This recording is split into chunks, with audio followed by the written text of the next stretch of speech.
Hi everyone, welcome to the channel. Today we'll be looking at this problem called k closest points to origin. In this problem we have a list of points on the plane and we want to find the k closest points to the origin, 0, 0. Here the distance between 2 points on a plane is the Euclidean distance. Now the Euclidean distance is found by taking your point, and here's the x-coordinate and here's the y-coordinate. You square each of them, you sum them, and then you take the square root of the sum. Says we can return the answer in any order, and the answer is guaranteed to be unique except for the order that it is in. So take a look at this input. We have 2 points, k equals 1, so we want the smallest. And so we see one of them yields square root 10, one of them yields square root 8. So we take the smallest point and we return that, which is negative 2. Similarly, when k equals 2, we look at the 2 smallest points, and these are the 2 that yield that. Here are some constraints for the problem. And initially, a naive approach is we calculate the distance to the origin for each of the points in the list, and then we sort the list, which is n log n. However, because the answer can be returned in any order, we know that we don't need to sort all the elements, and so we can use quick select for that, which has an average runtime of O of n. Here's an example of what the quick select should do. So let's say we have these numbers for distances 1, 2, 5, 4, 2, 3, and the star will be the pivot. And then we have our indices. First thing that we do is we move the pivot to the beginning of the distance, to the beginning of our point array.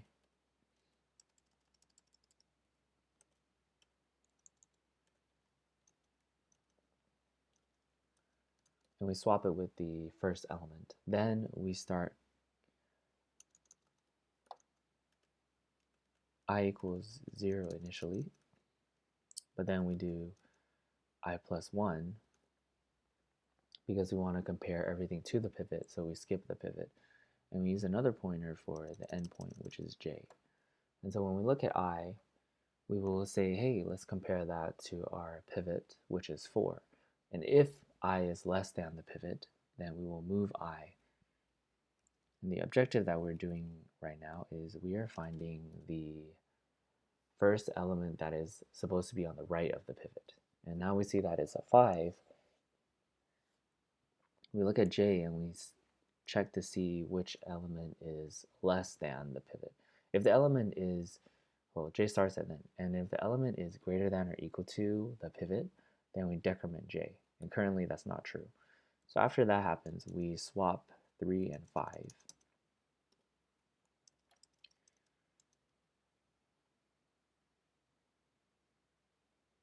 After the swap happens, we continue the comparison process.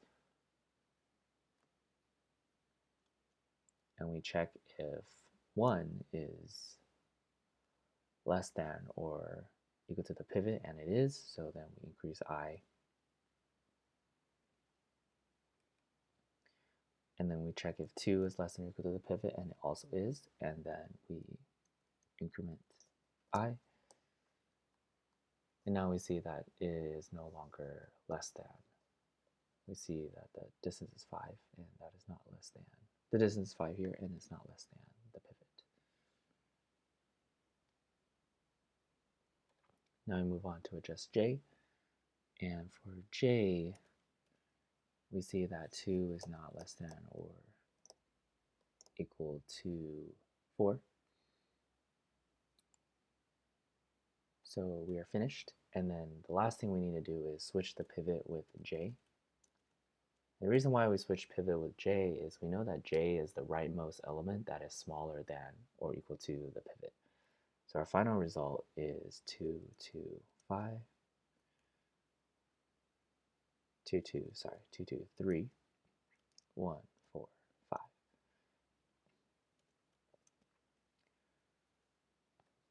And we see here that all the elements left of our pivot, which is 4,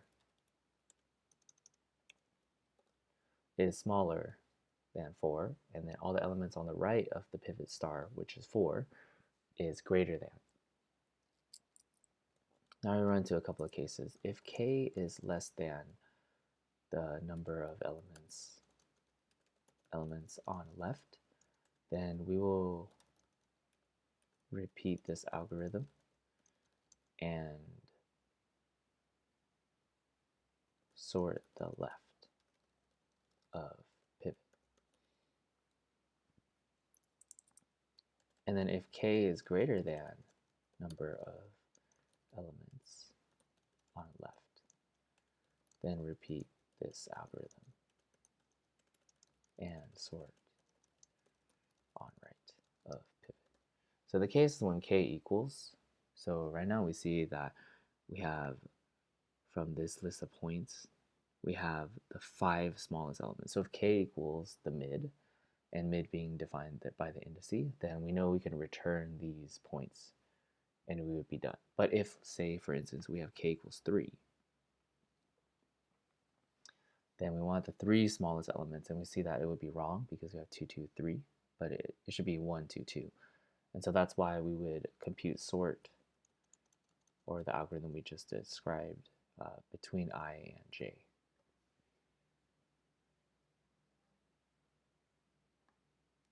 So yeah, that's the main idea of our quick select.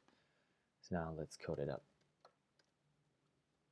First thing is we want to calculate the distance. And so for that, we'll use the lambda, and we'll set equal to distance. Now, because the square root of the sum of squares for the 2 points is proportional to the sum of the squares, we can use the distance as the sum of squares only, and we don't need to compute the square root, which will save us some computation time.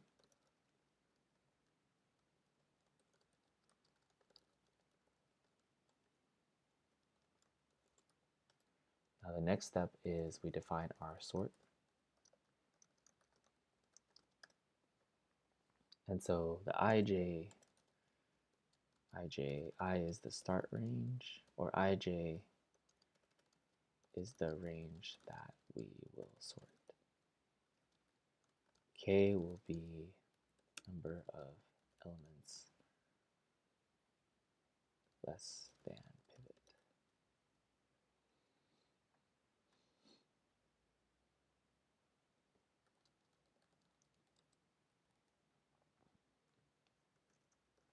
And if I is greater than or equal to j, we know we don't have a valid range, so we would return. And then we get one random integer, which is the pivot that we have, which is 4 from earlier.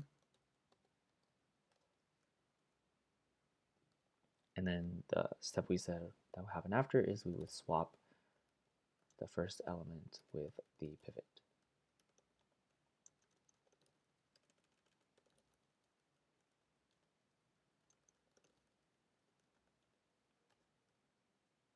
Now after that, once we've chosen our pivot, we need to make sure all the elements left of the pivot are smaller and all the elements right of it are bigger. And for that, we will use this helper function called partition. And then we'll partition the range. The mid that returns is the location of where the pivot belongs. And then we have our cases where if k is less than all the elements sorted on the left, which is mid minus I plus 1. The way you get this is, let's say we have 2 elements, indice 2, 3, 4, 5, that are sorted, or that are all less than the pivot, and the pivot is 5. Then the number of elements that we have sorted would be 5 minus 2, mid minus I, which is 3. And because this range has 4 numbers, that's where the plus 1 comes from. Now once we have this case, we know we need to sort all the elements left of the pivot. So we apply sort, and we would sort starting from I. And then we would do mid minus 1 because the pivot already guarantees that the pivot is greater than all the elements left of it due to the partition function that we'll implement later. And we still need a k elements. Now the other case is if k is greater than mid minus I plus 1, also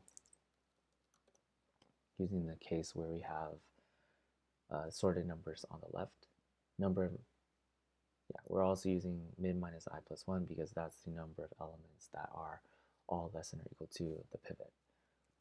And we would sort on the right, which is mid plus I, mid plus 1, up until j. But because the elements on the left are already guaranteed to be smaller than the elements on the right of the pivot, we will take away those elements and we need to find the remaining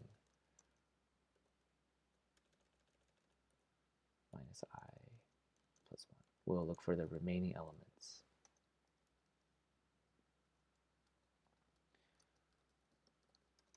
Now we apply partition, which is the function that will remove all the elements right of the pivot, all the elements bigger than the pivot to the right, and all the elements smaller than the pivot to the left. And if it's equal to the pivot, we'll also move it to the right. So we have an original index, which will equal I, and then our pivot will apply lambda to calculate the distance, and then I plus equals 1 makes sure that our first comparison is what is right of the pivot. And we're comparing everything else to the pivot, so that's why the I plus equal 1 is there. And we'll do while true. So we keep on adjusting the indices until we can find two indices to swap, two numbers that one where it's left of the pivot but it should be on the right of the pivot, and one element where it should be on the right of the pivot but it's on the left, and we'll swap those two. So first case is the case where we have an element that is bigger than the pivot but it's on the left side. So in this case, the distance I, anytime it's less than the pivot, we know that the element is in the correct place, so we do plus equals I. And we keep on doing plus equals I until we find an element that is in the wrong place. On the flip side, an element where it's greater than or equal to the pivot, we know it's supposed to be on the right side, so we keep on decrementing j, where j we start at the end of our range. Now, if we have I greater than or equal to j, then we know that all the elements are in the proper place and we should break. If we are not breaking, then we know we swap I and j with each other.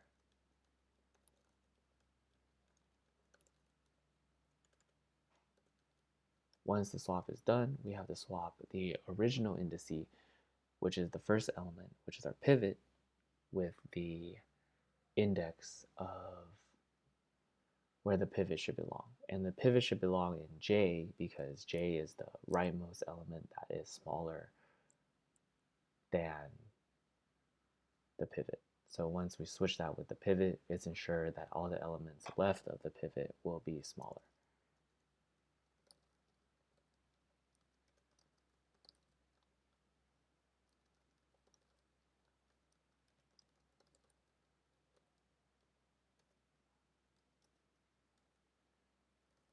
And we will return j because j is the position where the pivot belongs after we partition. Now to call this function, we'll need to sort from the beginning all the way till the end of points, and we'll do -1 because we have 3 elements. The indices is 0, 1, 2 in Python, and we do want k elements to be sorted, or we want k smallest elements. Now we return points, and this means you go from 0 all the way up to k -1. So because it's 0 indices, so if k equals 3, we want the top 3 elements, so it would do 0, 1, 2, which is 3 elements, and that is what we want. So I need to see if this works. Awesome, looks like it works, and yeah, thank you guys for watching and staying until the end. I hope each and one of you had fun and learned something, and hope you all enjoy the rest of your day.